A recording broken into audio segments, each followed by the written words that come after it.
بسم الله الرحمن الرحيم. يا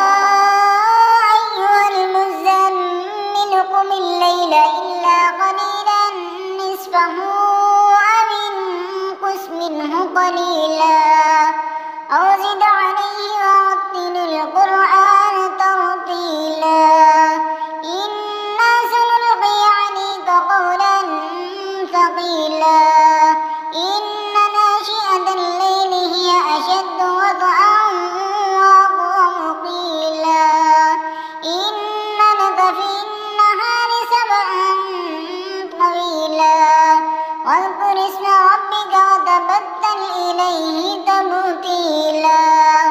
رب المشرق والمغرب لا إله إلا هو فاتخذه وكيلا واصبر على ما يقولون واهجرهم هجرا جميلا وذرني والمكذبين أولي النعمة ومهلهم قليلا إن لدينا أنكالا وجحيما وطعاما ذا غصة وعذابا أليما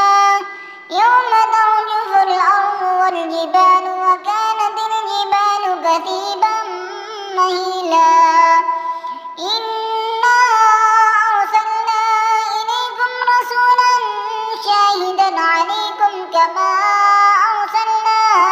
إلى فرعون رسولا فعصى فرعون الرسول فأخذناه أخذا وبيلا فكيف تتقون إن كفرتم يوما يجعل الولدان شيبا السماء منفطر به كان بعده مفعولا إن هذه تذكرة فمن شاء اتخذ إلى ربه سبيلا